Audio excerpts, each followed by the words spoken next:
unnecessary. So, David, lately, Hold on, I'm trying to get Hard to come fuck with us on Blipsters too. on Sunday, that's a mean ass lineup. Y'all got people joining. Of course they are. Our people joining. Our joining people. We're people. joining ass people. We don't know. That had nothing to do. It was doing nothing at all. I said, That was the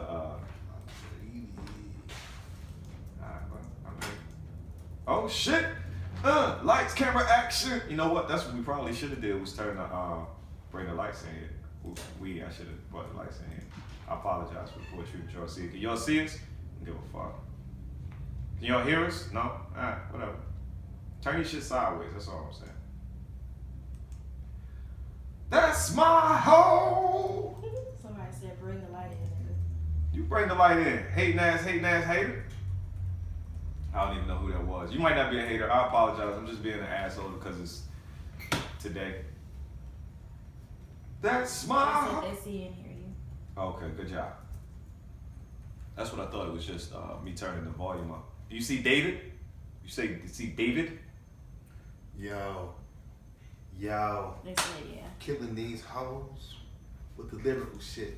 Mayonnaise, See, I color see bands, I that. put some miracle whips. Yeah. Ain't they? Why you freestyle every time? Are you wearing your Blipster Life? Are you on yours too? Oh my God! That's right. Oh, they said yep, and his crotch. Wow. Hey, come on, Jimmy. Was that a lady? Listen. It's hard to see the Abbeys, but I would hope so. Can you tweet the link? I just did. It is tweeted out. Yeah, I tweeted the link out. If you go to my Twitter, the link is up Yes, there. it was a lady. Okay. Thank you. Not that there's anything wrong with that. Woo! Join us on as we record.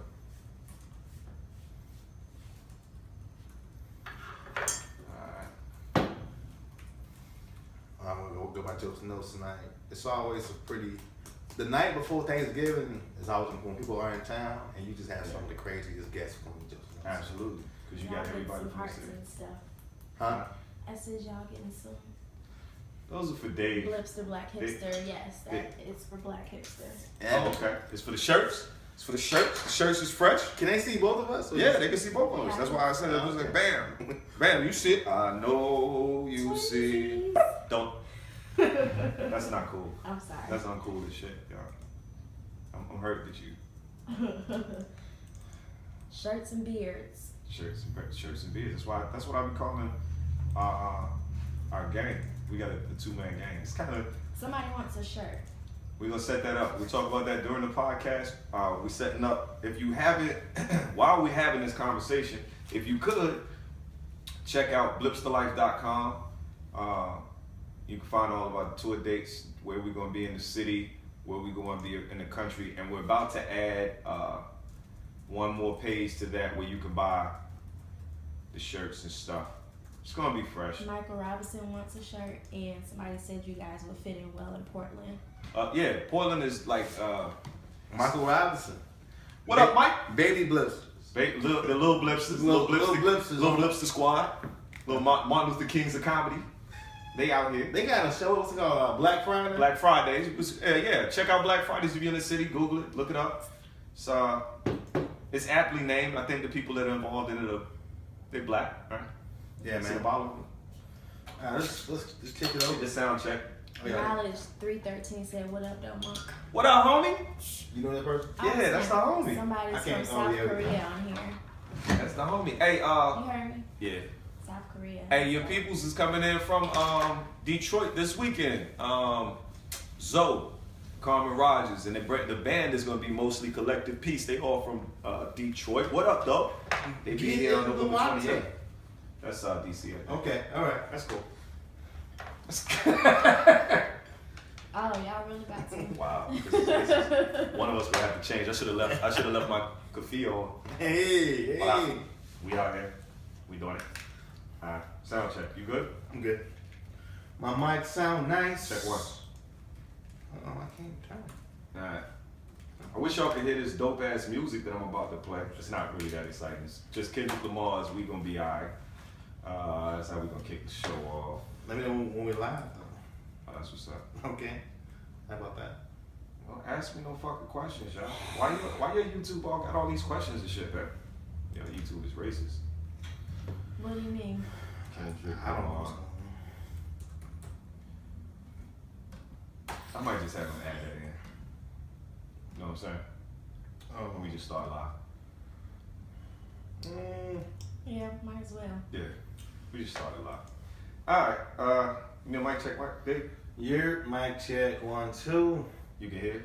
You can hear I can hear. Can you hear me? Yeah, I can hear you. All right. Yeah. We'll see if we can hear each other. Alright, say one more thing. One more thing. Alright, we good. So, fuck all that pausing and editing and shit. It's the Blipster Life podcast. I am Felonious Munk. And I'm Dave Helem.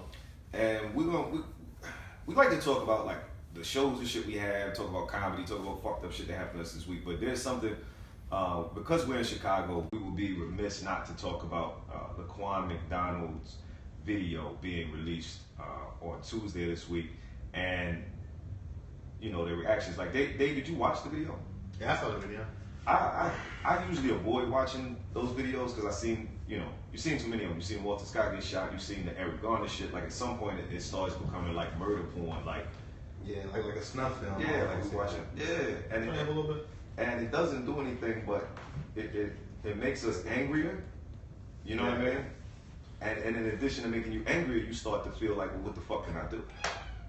You know? And this video didn't make me feel like that. I was angry. But I was angry because over 400 days ago, the police came out with a statement, and the statement was that there was a man with a knife, he lunged at them, and they were forced to shoot him. And then I watched the video, and not only did he not lunge, but he didn't do anything that looked like a lunge. He didn't even walk towards the police at all. He wasn't even walking in walking direction. away. And then that's when the one shot came and it laid him down. He spun him around and laid him down. But then the other 16, the other 15 shots is just right. So you watch this, and this is what, like when I moved to Chicago, this is what people were telling me. Like everyone wants to talk about the crime, the gangs, da-da-da-da-da. But this is a city that has paid out millions of dollars in police brutality cases, wrongful imprisonment cases. There's the Home and Square story that was in The Guardian, which is like a few blocks from where we live where we are right now, where they just lock people up without due process, without lawyers. No one ever knows where they are. They're not even on the record. That's so when they say, well, why don't people help the police in the crime? Because so many people believe that the police here are criminals too. And in this case, the whole city government covered this shit up. That video was available 400 days ago. It doesn't take you 400 days to know that that fucking original story was a lie. It's so much stuff with the $5 million payout to the family. Well, I'm assuming they were trying to just give them like hush money, right? And saying, did they take the money, the $5 million? Yeah, they took the money, and so what they did with the family, they told them, here's $5 million, but you can't release the video. They let the family see the video, but they said you can't release the video. In the meantime, there were news organizations that were requesting through Freedom of Information Acts copies of the video. Okay. And they just kept telling them, nah, we still have an ongoing investigation. No, we still have an ongoing investigation. And here's the thing. Most of the time, especially with older traditional media, and this isn't a knock on them, it's just they got other stories to cover at some point. But most of the time, they drop the story. After a month, 2 months, 3 months, that story's not the biggest story in the newsroom anymore. They dropped it. But in this case, Brandon Scott, an independent journalist, never dropped it. He was like, nah, I want my fucking video. I want to see what happened here. I want to finish the story out all the way through. And he actually had to get a judge to force the city to release it.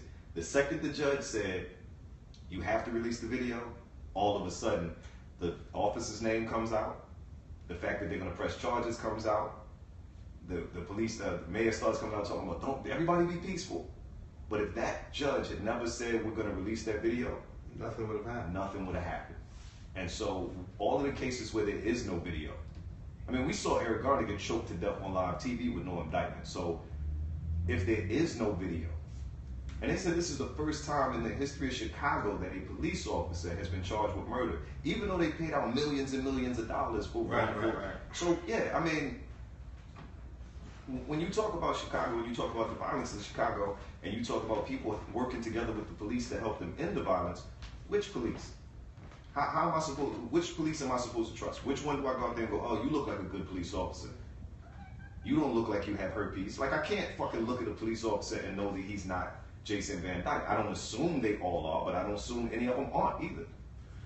Yeah, you're absolutely right. And I feel like torn about it because I feel like on one end, I'm glad that we assembled, but I still feel a certain type of way that it just takes a white person killing us for us to really be upset about black folks being killed. You know what I'm saying? So it's kind of like I don't really know, because like I'm upset about it, no doubt, but I'm also feeling like, all right, man, when we got to start protesting for more shit. I'm not saying that protest is not valid, because it is. I'm just saying that we need to start being upset by more things. I think we need to be aware, because, for example, we did the show with Damon Williams Monday, right? Right. So his son was there, and I don't know if you noticed the sweatshirt that he had on. It said BYP_100.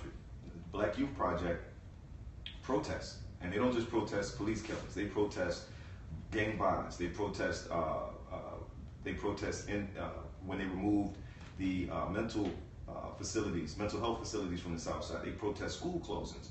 The problem is it doesn't get national attention, and it doesn't get the hashtag started. It doesn't get until it's a white cop and a black cop. Yeah. But they're out here. You see that there's a gentleman in the front row of that show. By the way, shout out to the FDLA. It's a group of lawyers who work together to make sure that people who need counsel get counsel even before the process of having a court-appointed attorney appointed to them. We worked with them Monday. We did a charity show. It was really cool. Yeah, very cool. But there was a guy sitting in the front row who Damon kept saying, oh, you old school.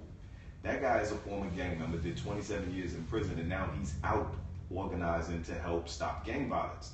But there's no media covering that. There's very little media covering the women over in Inglewood, who they call them the gangster grandmas, who were out patrolling their own neighborhoods on 4th of July, and it's the first 4th of July weekend in Inglewood in years that people can remember where there weren't murders. And these are things that are happening. So we're doing these things, but this is something that gets national attention. This will be on Fox and CNN and MSNBC and WGN and NBC5. And it's those things that are happening locally that we have to figure out how to amplify, because people do protest, but it just doesn't get the same amount of attention as it does when a white cop. So it might not be us necessarily. It could just be a media type thing where that just gets attention because it's going to affect white people, and that's fucked up within itself. But that's just not what it be. Well, it's one of those things where it's not a black problem. I mean, if it's a black problem, then there's no point in them broadcasting it to the rest of the country until there's some other element into it. 'Cause I did see a lot of comments, not really about black people, but it was more or less like, don't fuck the city up. And it from white people. Don't make it uncomfortable for us to drive to work tomorrow. Right. Hey, guys, I understand you're mad, but if you could do me a favor, I have to be at work at 8. Don't block traffic. That type of shit. And listen, that's not what protest is, B. Protest is supposed to disrupt. Protest is going to make shit uncomfortable, and when it does, there it is. But you made a good point about the media. That's me on my headphones. I'm trying to turn this shit down. Alright, whatever. Anyway, I was just watching Ted Koppel on The Daily Show with Trevor Noah, and he was talking about the new personalities in media. They were going back and forth about that.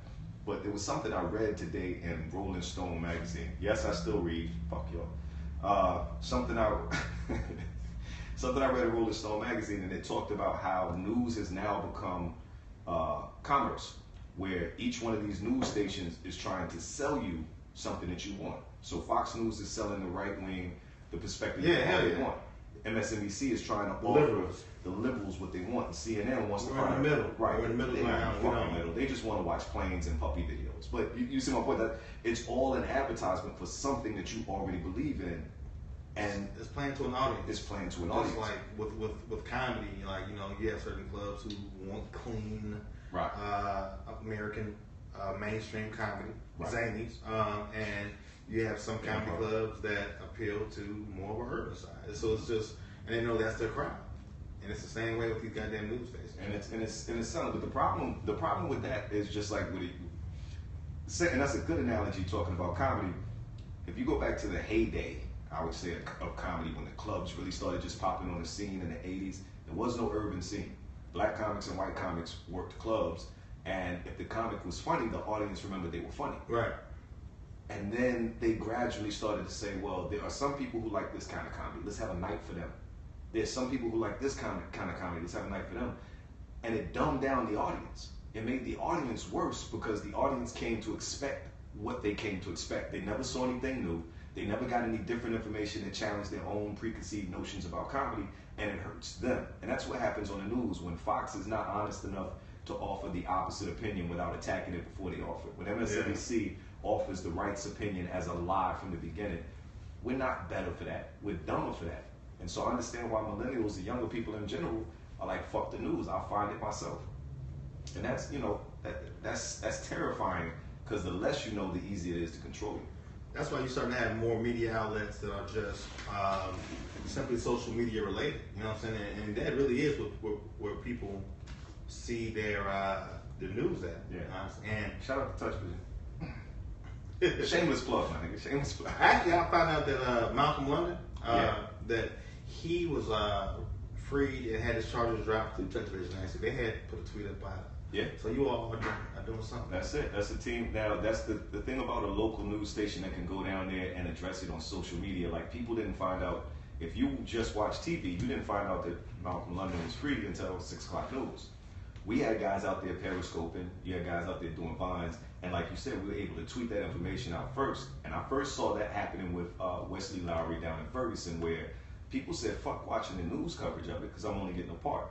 But you had guys like Wesley and Matt Pierce and Ryan O'Reilly and Tim Pool. I want to make sure I got their names right. And Tim Pool from Vice News at the time, who were down there with live cameras, giving live feeds back to people, where you didn't have to worry about whether someone was going to put spin on it or edit it or make it look a certain way. They were showing you what was happening in real time. And that's the benefit of technology and the real Ferguson effect. When people talk about the Ferguson effect, which is police are now afraid to go out into the Ferguson effect is that ordinary citizens are not afraid to speak on record about shit because they can document it, and you can't fuck up the documentation because it's in the cloud. You take my phone, it's in the cloud, B. It's in the cloud. We got you. So Can they fuck with the cloud? not without a hell of a court order or a mean hack game. And you know, the police are generally a little bit behind. I don't put that past them. I don't put it past them either. They just hire hackers. But the cops are usually a little bit behind in the technology.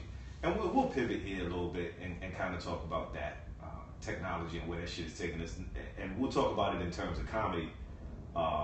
Barry Crimmins, you and I talked about him before. He's got a cool ass documentary out on Netflix called Call Me Lucky. Was produced and directed by Bobcat Goldthwait. If y'all are old enough to remember the Police Academy films, Bobcat Goldthwait is the one who talks like.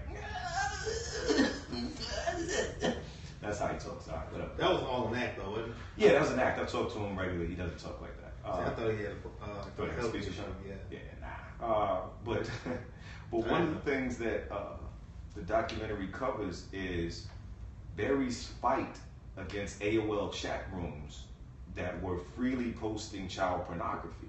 And AOL was basically like, hey, we don't police the stuff, we just provide the portal. And he was like, well, then you're providing a portal, you're providing avenues for people to transfer. He had to go all the way to Congress. There was a congressional hearing. Barry Crimmins, a comedian, is sitting in front of congressmen with a high-priced AOL lawyer on the side arguing against them, and he crushes the AOL lawyer basically by saying, yeah, you can say whatever you want to say, but there are people using your technology that you allow them to pay you for. So they're paying you for the right to transport child pornography. So he was kind of the start of all of these online nanny protections and all of that, but also in holding these companies accountable so that they have in their terms of services ways to block you and remove your account if you do these things. The police at the time, though, when he reported it to the police, they didn't know what to do with the information. They were like, well, what's AOL? Well, what do you mean? Well, how did you find this information? Well, what did you do? They didn't know how to use it. And that's still happening. If you talk to a cop who's 45 years old a year ago, he doesn't know what Periscope is. Nah. So when you're filming him, he thinks by taking your phone and breaking it, he fucked up the footage. He doesn't know that that's still available for 24 hours on Periscope, and if you have catch, you can keep it forever. And now people can always see this fucked up shit you just did to me. So yeah, that's that new shit. It's like nothing is just by itself. Like with the internet, it's always connected to something. So it's just a different age. Like everything is shared constantly.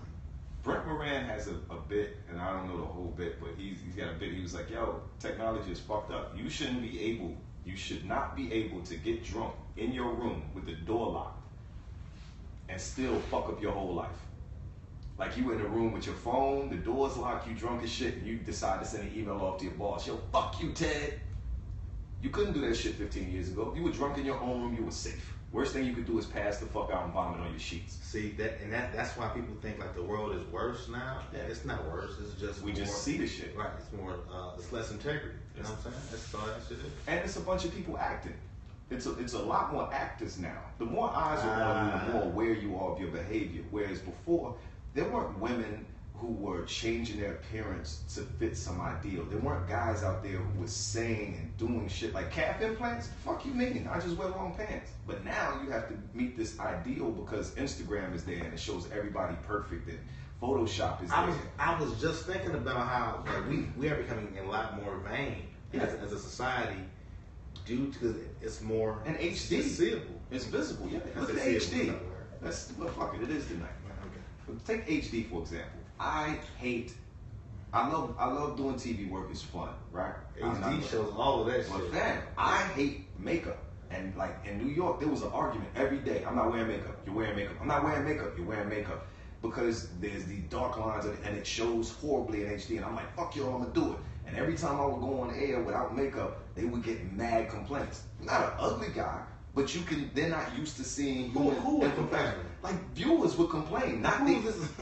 That's how weird this shit is. Wrinkled face. I don't want to watch that on my television. That's the kind of shit you get. Like, yo, this guy looks disgusting. And what they were seeing was what they see in real life. You see dark spots under people's eyes. You see lie to me. They want to be lied to on TV. And now you see all of these young guys who are going, I don't mess with a girl unless she looks like this. And I'm looking at the picture going, fam, you've never messed with a girl in it. Because that's Photoshop. And people aren't Photoshopped in real life, big. Like, people always be, why you ain't get a haircut? Why you ain't do that? Because you motherfuckers is too used to perfect. All right, so here we go. Here we go. I was reading an article about this, about how sex is going to be virtual soon, like maybe within the next 25 to 40 years. That ain't gonna affect my wife. Where, because people are not going to want to fuck regular people that have imperfections and like dimples in their thighs or stretch marks, right? And that's just real. So it's like you're gonna be able to fuck who you want to fuck, like virtual hookers. Yeah, you still gonna fuck. Like virtual will have the thing on, so you're not gonna be looking at the person. Virtual prostitutes. Get the fuck out of here. Think about that shit, G. Like you can get off to what your fantasy is, which is probably safer because you won't get an STD from.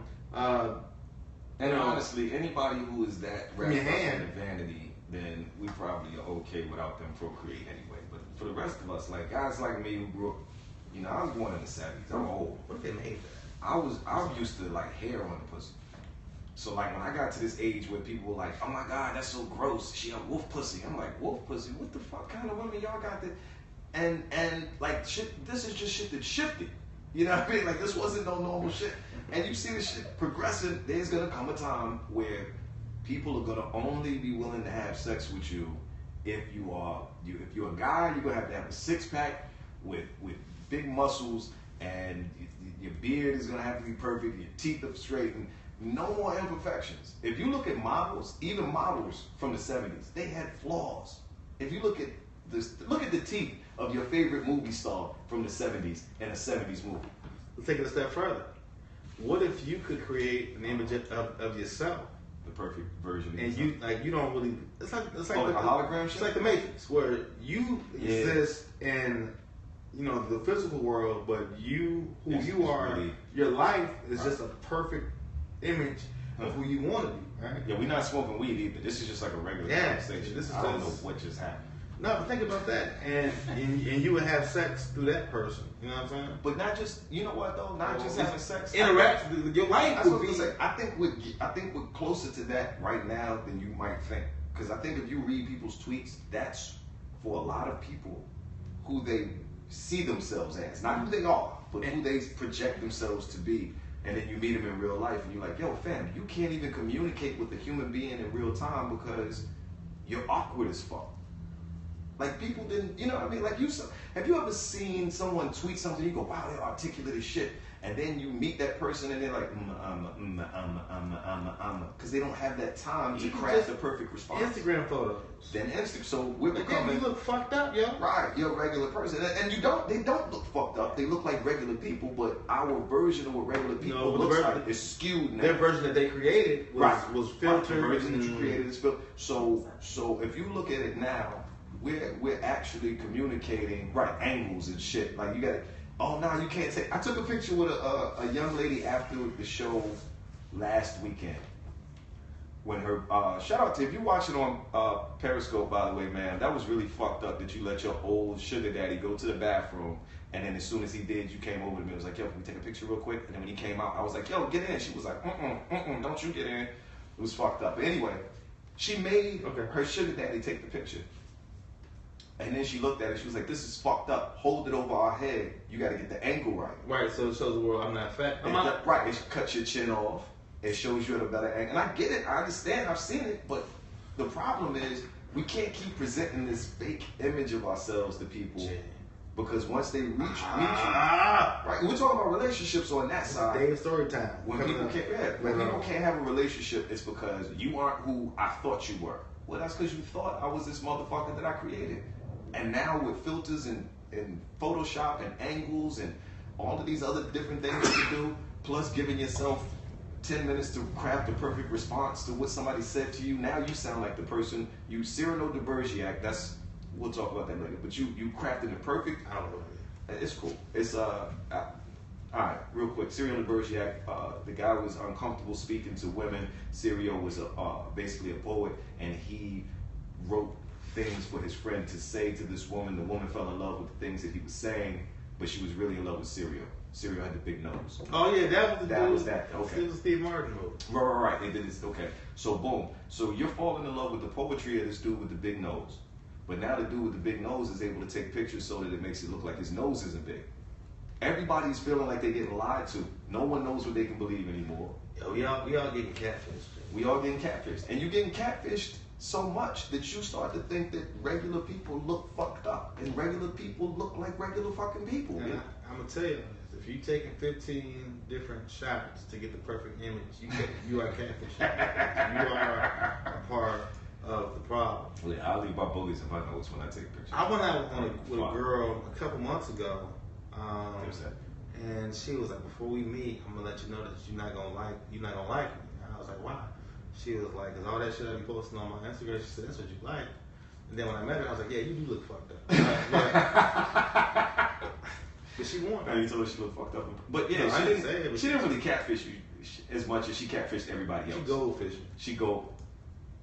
It's not a catfish. It's a smaller. So that's a new term coined right here on the Blipster Life podcast. If you tell somebody the truth before you meet them that you don't look like your images on Instagram, that's called goldfishing. I'm about to tweet that right now. Goldfishing. Goldfishing is when you know you don't look like the image, but you tell the person before you meet them, so you kind of get them a chance so they can make a decision.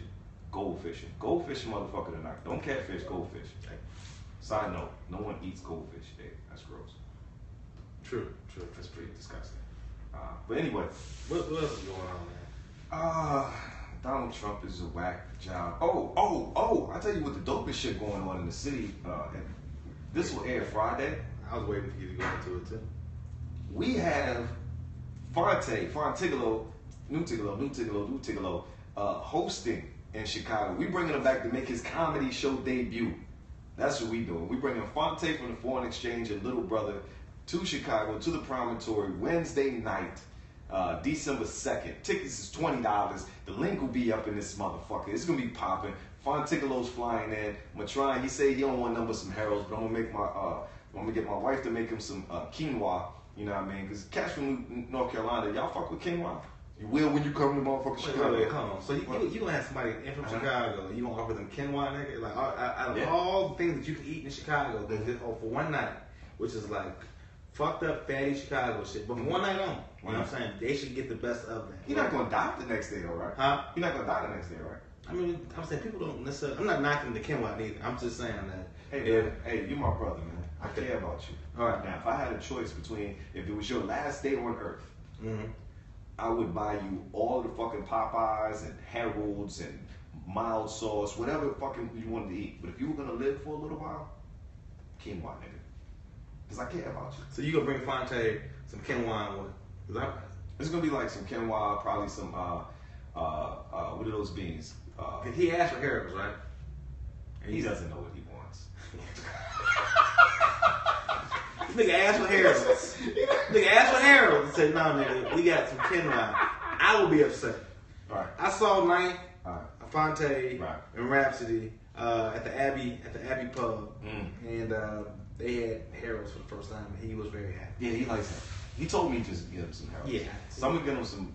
I can see if you say like some jerks, like some jerk salmon or something. You know what? Like that, we're gonna do. That's it. We're gonna go. We're gonna scoop Fonte from the airport. Are we picking him up from the airport? Yeah, we're gonna scoop him from the airport. Then we're gonna take him to. I gotta get my car clean. Yeah, that's not gonna happen. We're gonna take him to Ja Grill, which is actually right around the corner from this. So we'll have an early whoop there, and then we'll move. Look, my wife is dancing because she's the fattest little teeny motherfucker I've ever seen. But yeah, that's what we'll do. Instead of Harold's, we'll take him to Ja Grill, which is also a Chicago thing, and it's a Hyde Park thing, and we'll make that happen. But yeah, anyway, Fonte, December 2nd, Chicago, he'll be in the building. In addition to that, before that, on November 28th, that's this Saturday, we're opening up our Saturday weekly show called The Green Room at the Revival on the corner of 55th and Woodlawn. It's right there where improv started, which I'm gonna go ahead and say this shit out loud because fuck it, I'm controversial. Not a big fan of improv. There it is. I said it. I don't hate it. I just don't get it. Bam. There we go. Said it. Not afraid. Not ashamed. Anyway, that was a terrible Kevin Hart impression. November 28th, Saturday. Y'all see this shit? People commenting on it? I don't know. Fuck y'all. Y'all don't know. Shit was fresh. Take that. But no, I wasn't ready. No. We doing battling hearts. No, I wasn't ready. Alright, that happened. Yeah, November 28th, Saturday, and every Saturday thereafter we'll be at the Revival on 55th and Woodlawn, Hyde Park. We're turning the fuck up. We're bringing the funk and the funny down to Hyde Park with 2 shows in the Hyde Park area in 1 week. And then Sunday, Blipster's on Broadway. We got probably the dopest fucking lineup. Now, we've always had dope comedy. But this Sunday? Off the Chiz Night. And we even left out the Saturday show. Even. No, I just said the Saturday the Green Room. Oh, okay. Revival. I just talked about that for like 2 minutes, man. What the fuck? What the you was like, we left out. No, son, I just said it, the Revival, 55th and Woodlawn. I said it 2 times. Hyde Park. When we turned the fuck up, where improv started, I said, Jesus Christ. Anyway, Sunday, Blipster's on Broadway, Laugh Factory in Lakeview. We bringing the black up. You know what I mean? We bringing the black up. We got Calvin Evans.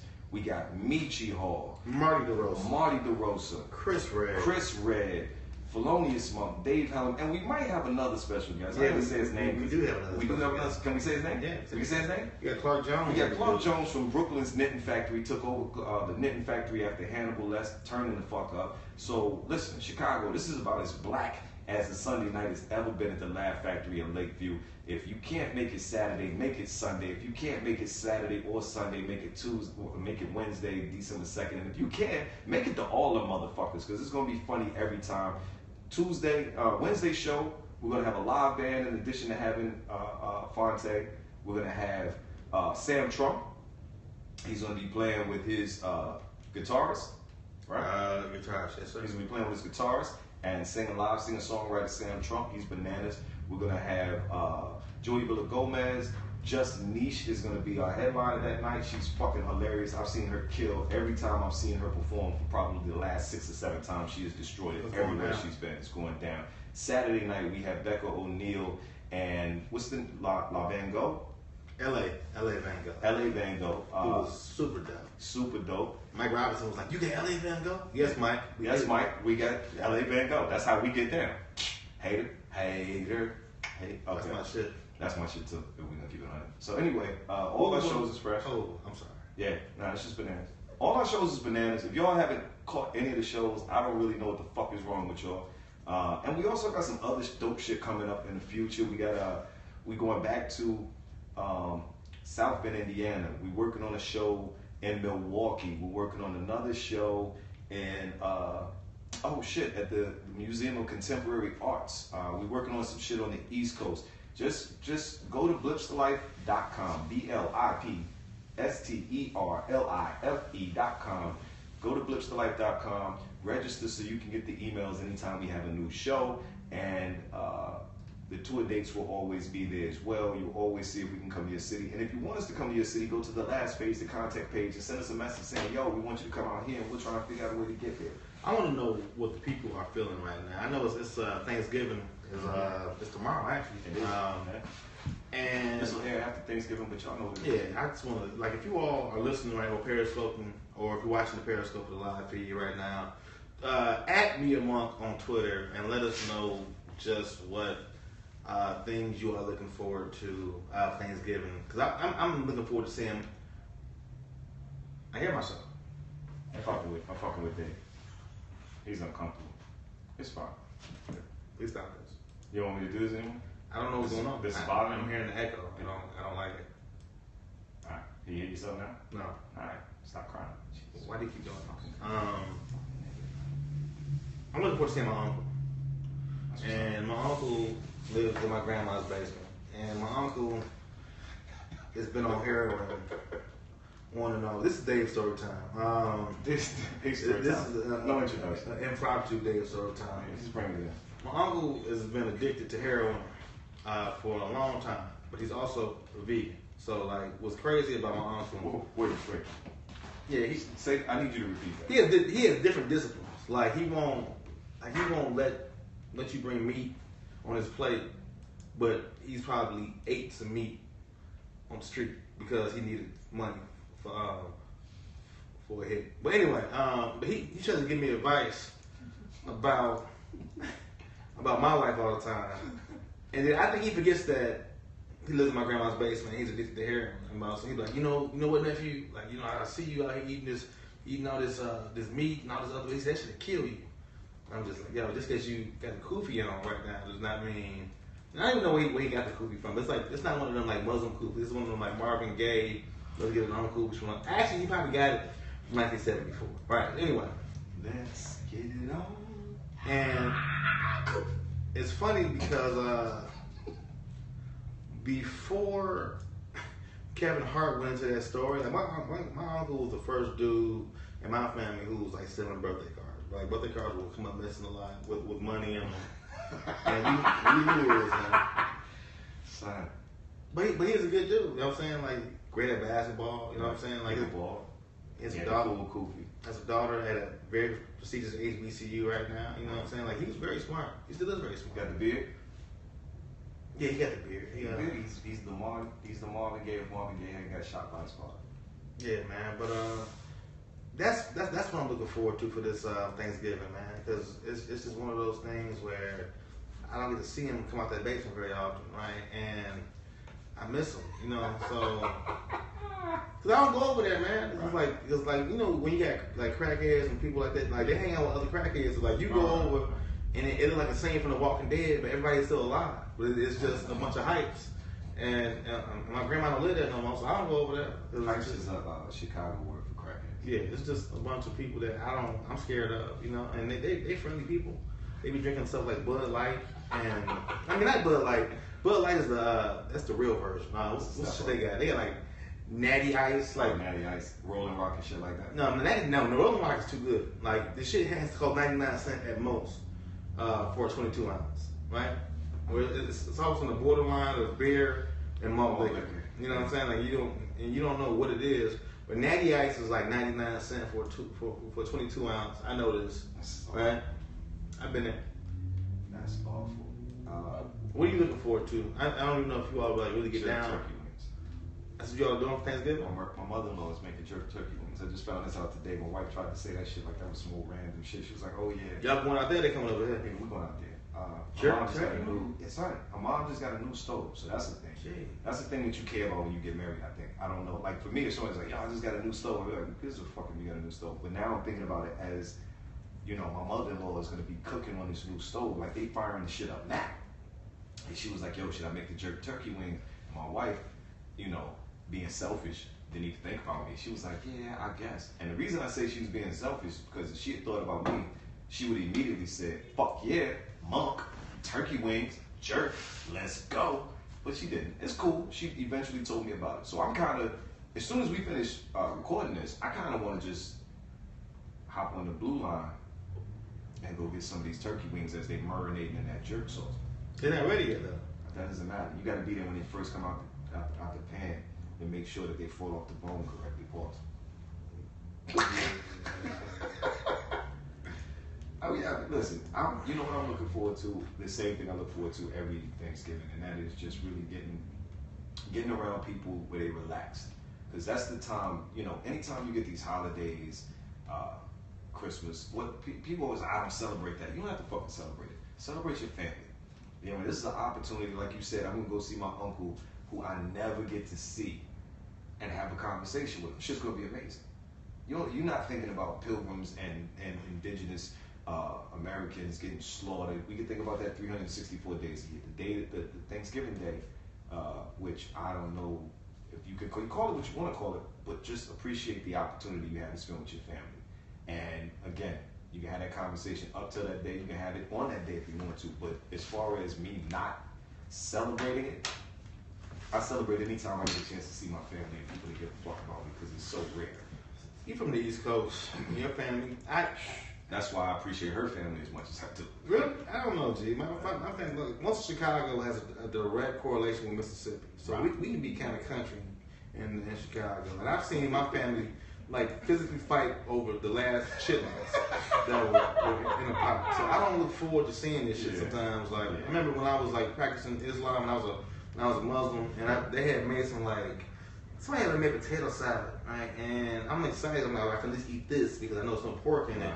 And it was all types of bacon and shit. And I was like, who the fuck does this? Like, who makes potato salad with all this pork and meat in it? And but when I saw them niggas fighting over the last, it was like arguing, like was it was a real fist fight over like the last chitlins that was left in the pot. I was like, nah, you already had 2 plates. That type of shit. And that still mystifies me because I can't eat no shit like that. You know what I'm saying? Like you said shit, and you're talking about it. Exactly. So let's say you gave me a slice of a pizza, Monk, right? And it was like Chicago style pizza. It's like really good. And you had whatever toppings you want on it, right? And then I just took a shit on top of it, right? And why would you take a shit on top of it? No, but listen, but you knew I shit on it, man. But you said, you know what? I'm gonna wipe the shit off, right? I'm gonna wash this pizza, and I gave it back to you after I cleaned it, right? Now, would you eat that? No. So why the fuck would you eat chitlins? That's all chitlins are. Like, you know, it's been shit. Like, you had to squeeze the shit out. Like, you know what I'm saying? Like, literally. Why would you eat that? Yeah. So even wait a minute, sir. Is exactly fucking right, Jesselyn. I don't know why he would say that shit. The fuck, no one was ready. Babe, that was Dave. Here's the question. Yo. You don't have to shit on people's food because you don't like it, and I didn't mean that literally. But seriously, literally, you don't have to shit on people's food, Dave. That's fucked up. Why would you shit on? So here's the thing. No, I'm not saying I'm just saying that's the correlation. Yeah, nah, I got it. I'm cool with it. I mean, look, my family eats pretty healthy. We don't. Her mom's been like super cool about not, like it's not even a big deal to her not to. Oh, what if I gotta put ham hocks in it? That's not even a thing. Like the family all as a unit pretty much eats healthy, but the food isn't even a thing. Like I eat good every day. I mean, my wife is she makes some really creative ass dishes. We had, I'm joking about quinoa, but she made like these quinoa and avocado and garbanzo bean. What are they, garbanzo beans? What kind of beans? This time, yeah. This time, yeah. She with black beans and garbanzo beans and all this. And then she turns it into like a burrito, and she learned how to officially wrap the burritos, but she browns the burrito, wheat burrito. Like, I eat healthy as shit. So I'm not really worried about the food. It's absolutely that opportunity to talk to Daryl and Tony and my mother-in-law and my now my brother-in-laws, and just had this conversation. Okay. And I don't get to, and especially because my daughter and my mom and my dad and my brothers are all on the East Coast. If I didn't have her family here and I wasn't going back to the East Coast for Thanksgiving, fam, this would be some Home Alone type shit. And I don't mean Home Alone like I'm watching a movie. I mean like I would be home alone. So this is, I appreciate family on those opportunities to just hang out with family, especially with as much shit as me and you've been doing the last few months. Like, sure. It's a lot of go to Touch Vision, stay at Touch Vision all fucking day, come home, see my wife for an hour, then go out, do a show, come home at 1 o'clock in the morning, rinse, repeat, do this shit again. And that's 4 or 5 nights a week. So this is a chance for me to stop the fucking machine for a second, sit down, and just chop it up with some people that give a fuck about me more than for some jokes. So I'm getting emotional. I'm about to fucking cry. I have to end this. Oh. What are you talking about? I don't know. I was just turned up. Just started thinking about my daughter being fucking taller than my wife, and shit got really weird. I don't know why my daughter won't stop growing. Michaela, if you're out there watching this shit, stop fucking growing. You're 11. I've had enough of this shit. Shout out to Lady Zandria, who's checking us out live on Periscope. I know she's Zandria. She listens to the podcast pretty regularly. Appreciate you. Jesse Lynn. I got a big ass head. You do have a big ass head. You watching yourself on the podcast? Yeah, I'm scared. See what we were talking about? Don't watch yourself on TV. Don't read the comments. God damn it, that's a big ass thigh.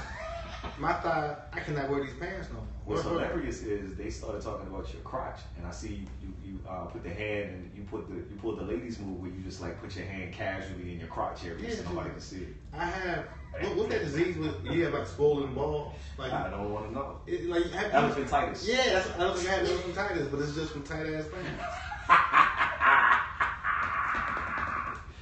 I don't think we should talk about anything else ever again, B. I think that's it. I think we should never say more words. Shout out to Dave and his elephantitis.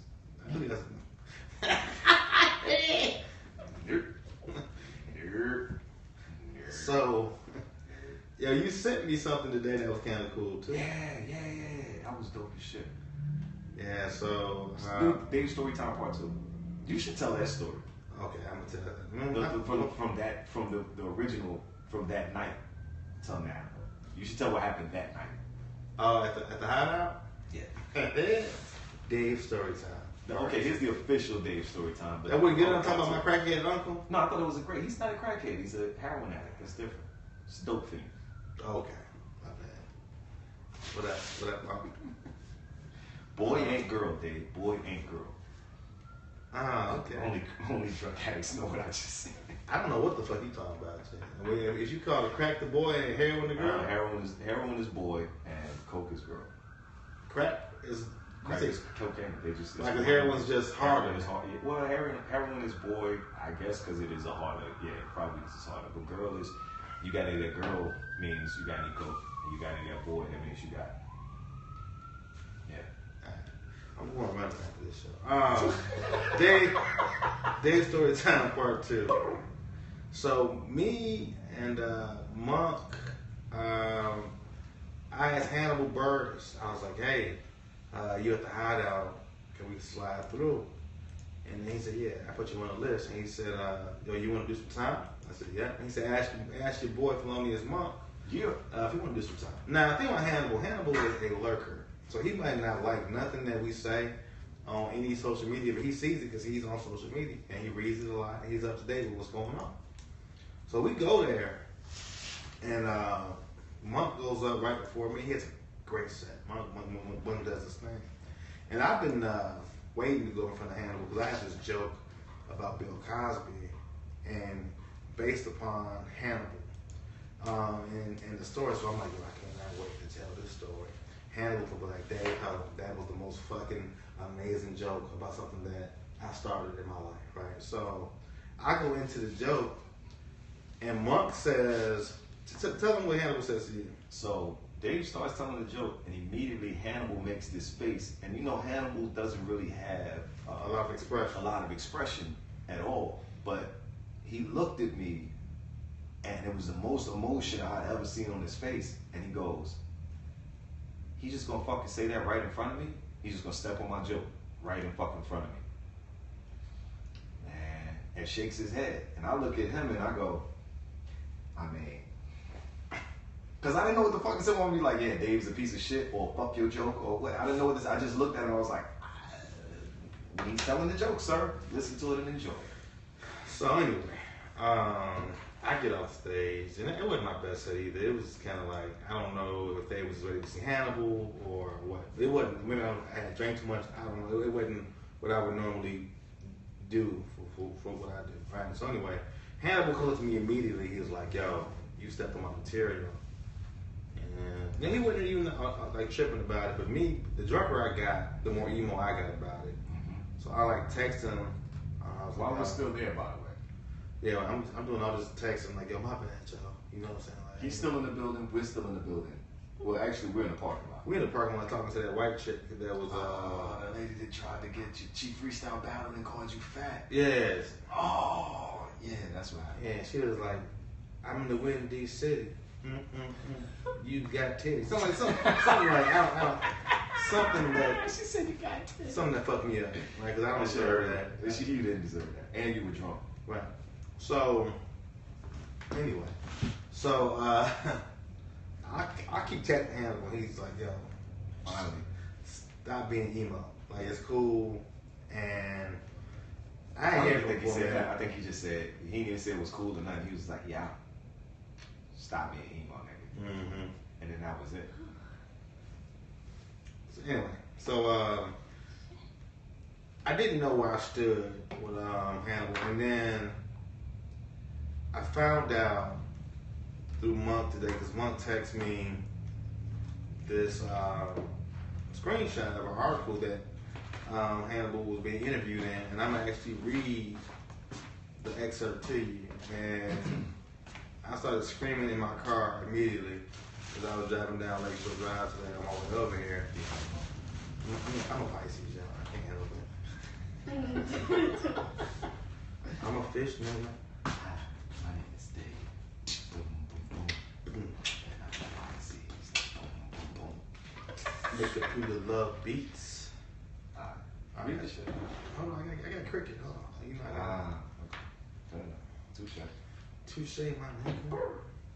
Bird gang. All right, here we go. Hey, fam, this beer is strong as fuck. It's 7.4. All right, so Green Room Magazine asked Hannibal. They said, if you were to do a list like the Double XL freshman for comedians, who would be on it? Hannibal says, I gotta think of people who wouldn't be insulted by me calling them a freshman. Ha ha ha. It said laugh, and I think that laugh means ha ha. Like, what the fuck, Hannibal? I've been doing this for years, right? But Dave Helem and Junior Stopcook out of Chicago. Helem has been working for a while. Junior too. Stroy Moy out of the Bay and David Gabori. That was it, man. So the fact that I'm on his freshman list. And that was that article came out after I shot myself in the foot. After Dave did the joke about Bill Cosby in front of Hannibal. So yeah. He respects the grind, G. You know, I get on his nerves sometimes because I'm so passionate about my shit. But and I definitely want to bring him to Chicago to do our promontory show. That's going to happen. I don't know when it's going to happen, but understand, like, I know certain things are going to happen. I'm gonna just shoot this out there. Fuck it. Since we talking shit. Okay. We talking shit. Yeah, Dave's drunk. When Dave gets drunk, he starts making hissing noises. I don't know what the fuck that shit is, but it makes me uncomfortable. Anyway, we have Fonte this week. Right? Who we got next month? Gene. Who the fuck do we have next month? Gene Grizzy. Gene Greasy, aka Gene Gray, aka that's my friend, not yours, bitch. AKA, listen, this is what we're doing at the Promontory. The first month, we did numbers. We had a great show. We had a live band in that motherfucker. We had Emerald Green do poetry. We had Lil Rel.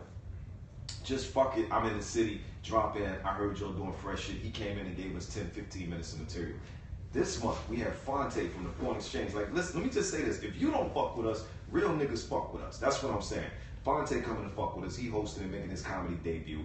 Next month, Jean Grey, all the way from New York City, coming in the building. I'm gonna tell you how much I ain't even gonna tell you that part. I'm gonna just let y'all know she coming in to fuck with us. Because real motherfuckers fuck with us. So if you're not catching these shows early, don't catch us 6, 7 months in and be like, I've been there from the beginning. No, bitch. I'm gonna tell you when the beginning was. If you won't hear it for the first show, I'm gonna give you a pass because you ain't know. But if you're not here for this Fonte show, or you're not here for this Jean Grey show, as this shit starts to escalate, don't start coming at the left. I was always there. Can I get a comp? Where's my free ticket? Your free ticket is sideways and up your ass. Get out of here. Bye. Shit's as fresh as be. I got an idea for February, and I feel like it's going to happen. I'm not gonna put it out there yet, but just know that we make it happen. Just know that February is about to be. Oh, that thing that we kind of talked about. I think February's gonna be off the motherfucking chain. And we do that. I don't know why you do that noise though, man. That makes whatever. Anyway, we played y'all in with little Kendrick Lamar, and that was out of respect for my man Malcolm X London, who got freed on this day in 2015. I believe this is going to be an important day in the future. Malcolm London, who got freed this day. Shout out to all of the people in BYP 100 who made that thing happen. Shout out to Malcolm London. If you don't know who that young man is, look him up. He's giving TED Talks. He's a phenomenal poet. One of Chicago's best and brightest, and the police were targeting him, trying to get him in trouble as being part of these protests, and gave him a felony charge for assaulting a peace officer, which is fucking hilarious that we even call him that. But all charges were dropped today. He was freed, and at the time that they freed him, everyone who was outside started singing Kendrick Lamar's "We Gonna Be Alright," which is now the new Black National Anthem. And honestly, "We Gonna Be Alright" is a Black National Anthem. It's better than the original Black National Anthem. It's better than the American National Anthem. It's better than every fucking song that you know. Eat a dick up till you hiccup. My name's Felonious Munk. We're gonna close out with some dope ass Fonte dope. Dave, what you got for him? You want me like freestyle? I seen you was like, I was about to like start. I said. Shit, man. I don't know. I'm excited about what's going on here in Chicago for December. Like I said, we have the Promontory next week. We have the Laugh Factory a lot, and that's really all I can tell people. But don't let nobody tell you what you can and cannot do, because I swear to God, people will send me messages. I got some today even, and people just be like, "Yo, I gotta respect your hustle," and I see that you've been producing your own shows a lot, and somebody said that inspired them next year to be on more on that, because nobody is going to look out for you like you. So don't wait don't wait for somebody else to do what you can do for yourself. That's dope, man. That was real. Hey, man, I'm inspired as shit. All right, here's Font Tigolo, new Tigolo, old Tigolo, whatever. Enjoy Tigolo. I'm Felonious Munk. And it's Dave Helem. Blipster Life. We out. You want me to keep the broadcast going? Hey, listen, appreciate you motherfuckers for listening all the way through. For those of you who listened all the way through, for those of you who didn't listen to it, it'll be up for another hour. I'm not setting up no catch for y'all to see that shit 2-3 days. We appreciate y'all listening. And give us a couple of days, we'll figure out how to get this on our site so that you can go ahead and buy them and get them shipped to you and all that cool shit, all right? Peace, appreciate it. Dipset, we out.